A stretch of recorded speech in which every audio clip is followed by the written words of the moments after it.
Sabay tayo dyan mga sa ngayong araw na to, gusto kong pag-usapan yung 30 questions na binigay sa akin ng mga grupo ko sa bagong sinalian ang Baguio Influencer. Shoutout sa inyo lahat. Salamat sa pagbibigay ng mga tanong sa akin. Kung may magsasabi sa iyo na walang patutunguhan ang pagiging influencer mo, anong sasabihin mo? Thank you. At nagsabi ka ng totoo. Saka thank you kasi sinabi mo kung ano yung kung ano yung nasa isip mo, saka kung ano yung nangyayari sa iyo ngayon. Ganun lang. Thank you lang. Hindi ako nasaktan. Feeling sa ganun. Okay lang ako. Saka chill lang kami dito. Naka 10 years plan kami. Okay. Hanggang saan ang pwede mong gawin para sa mga anak mo? Fullest pero lahat siguro. Hindi man lahat Kasi ayokong gawin parang aasa sila sa lahat sa akin. Kaya tinuturuan ko sila habang bata pa sila. Naggawin nila yung kaya nilang gawin. Gawin nila yung gusto nilang gawin. Ganun. Hindi ko inaasa lahat sa akin. Pero kaya akong tumulong. Pero hindi dapat ma-spoiled o umasa sa akin. Kailangan matuto sila mga DIY, mga ganun. Kung may pinagsisihan ka ngayon, ano yun at bakit? Ako yung tao na hindi nabuhay sa regrets. Kasi ginawa ko lahat ng makakaya ko.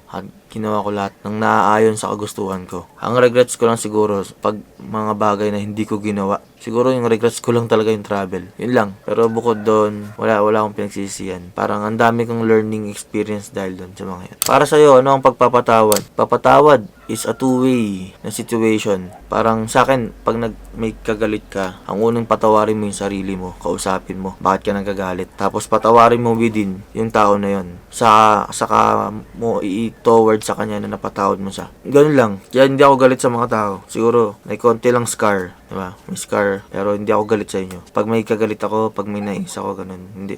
May scar lang, pero hindi na ako galit. Ganun ako magpatawad. Ano ang pananaw mo para sa mga bagay na hindi inaasahan? Let it be. Hindi mo nga inaasahan diba? Kung nandyan, hindi mo inaasahan So, ano kasi parang feeling ko detour yan sa planning Kunyari, may plano ka na, straight path.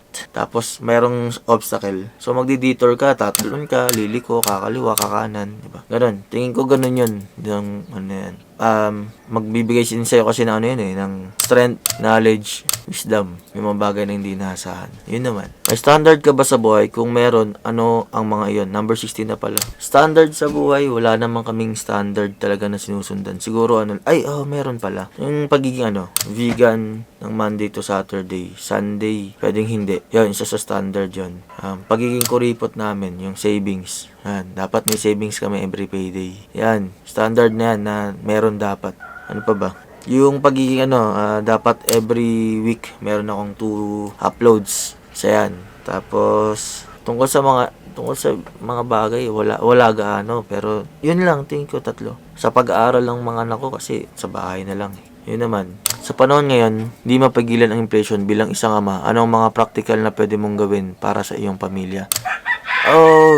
Galing to Number 17, yung tanong niya sa inyo, galing yan Sa totoo lang ginagawa ko kasi hindi lang ako, pati si Wanda. Kasi hindi namin binibilihan ng toys yung mga anak namin. As much as possible, wala silang toys. Mga regalo, ganun. Tapos, matipid kami. Nagko-compute kami. Nagpa-planning kami lagi.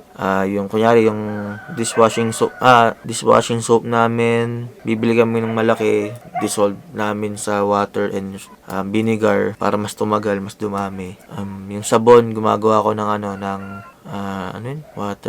water detergent. Tapos yung Pavcon, naglalagay kami ng vinegar Pavcon. Yan, Pavcon plus vinegar plus water para hindi siya concentrated, mas tipid. Ano pa ba, namimili kami in bulk kasi madaling tumawad pag bulk Kunyari sitaw, 1 kilo. Kunyari, tumobra, 83. Di tawag 3, ganun.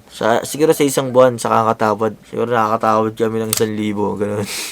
Ganun. Tapos nagpo-pros kami ng mga bagay-bagay para tipid. Saka mura yung bigas na binibili namin, yung laon. Hindi kami naiiyan na laon yung bigas namin. Pwede na kami mag-dog rice pero laon yung bigas. Pinakamura yun, 800 to 850 per 25 kilograms. Yung egg na binibili namin, yung yellow yolk, pinakamura. Tapos medium. Ano pa ba? Hanggat maaari, nagpapalibre kami. Yan. Kung may libre, yan. Hanggat maaari, hindi kami gagastos. Sa pag lumalabas kami, nagbabaon kami ng pagkain. Hindi kami bibili sa labas. Hindi kami nagpa-fast food. Hindi kami kumakain ng pork and beef. Chicken, egg, yun lang. Tapos nag-homemade kami ng pizza. Homemade din ang paggawa ng cake. Yan. Okay, number 18. Ano ang kahalagaan ng pagiging healthy ngayon may pandemic? Sa totoo lang ako, kahit na nagpapaka-healthy ako, hindi ako kumakain ng ng karne gaano. Yung sleep ko kasi konti lang. Pero nakapag-exercise ako. Parang meron akong 4 to 6 hours na sleep everyday. Kasi nga gusto kong gawin lahat para sa anak. Kumbaga, gusto kong magkaroon ng time sa sarili ko. Kaya gigising ako ng 4:30. Tapos trabaho ng 7 hanggang 3. Tapos pag uwi nun, family time yun hanggang 11. Kung inaantok ako, tinutulungan naman ako ni Wanda, ni Mal sa pag-aalaga sa mga anak. Kaya nakakaidlip ako. Yung health kasi pinakamalaking bagay yan. So, tingin ko dapat isa sa pinaka-importante yan na investment. Hindi ko sasabihin na sobrang healthy ko. Parang sa akin hindi rin nagkakasakit din ako. Siguro dahil sa stress sa work, tapos pagod sa pag-aalaga ng anak. Ganoon na rin na hindi pinagpapawisan, masakit lagi likod. Yun lang. Nasagot ko ba yung kalagaan? Parang hindi. Basta sobrang halaga ng health. Kasi ito lang yung yung investment mo. Ay, ito lang yung yung puhunan, yung health. Yun lagi, puhunan mo yung katawan. Number 19, para sa'yo, ano ang gagawin mo para mapalaki mo ng maayos ang mga anak mo? May kinalaman kung paano sila lalakihin ng may takot sa Diyos. Sa totoo lang, hindi ko inaano sila na may takot sa Diyos. Nagkaiba kasi may takot sa Diyos saka may paggalang sa Diyos eh. Takot kasi parang you're creating fear sa negative thought. Ayoko mag-build ng negative thought sa anak ko. Most likely sa akin lang dapat sila takot habang nasa bahay ko sila. At ang gagawin ko sa kanila yung parang pagsunod, hindi yung pagiging takot. Ayoko nun eh. Ayoko ng takot kasi nagkakaroon ng limiting belief. Mapalaki ng maayos kasi sa akin magkaiba na yung generation on saka ngayon. So iba na ako magpalaki. Hindi na ako dun sa kailangan magsimba ka every Sunday, kukulaming ka, sa mga ganun. Hindi bawal magmura. Mga ganun, hindi ako ganun. Kung ano yung gusto nilang gawin with guidance, parang ganun.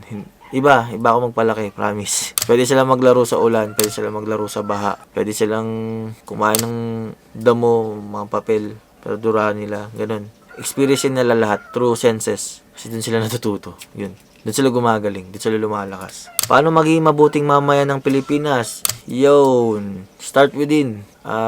Mag-segregate ka ng basura. Tapos, ako kasi sa amin, sa pamilya, ang ginagawa namin, yung mabubulok, kinocompose namin. Meron akong alagang African night crawler na worm, ANC, na worm. Doon namin nilalagay, lupa, nasun. Kaya yung basura namin, konti lang. Kasi hindi naman kami ganun kukonsume. Makatulong pa sa Pilipinas. Siguro kayo magtapon pa sa sansan. Magdala kayo lagi ng bag na pwedeng pagtapunan ng basura nyo. At maaari. Tapos, huwag gano'n mag-consume. Yun naman, ng foreign. Consume kayo ng mga local. Kahit mas mahal, pero mas malinis yun, promise. Pag-aralan nyo mabuti, huwag kayo gano'n mag-consume ng mga US brand.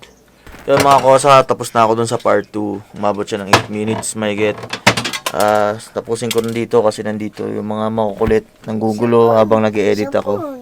Hanggang dito na lang mga kosa, no. Salamat sa sponsor namin ng mga camera. Ng prutas ng mga prutas namin, si Nanay Imelda sa stall 465A Old Market ng Baguio City. Salamat po sa mga prutas na to. Gawa lang tayo ng gawa para may mababalikan. Kasi madaling tumawad. At maaari nagpapalibre kami.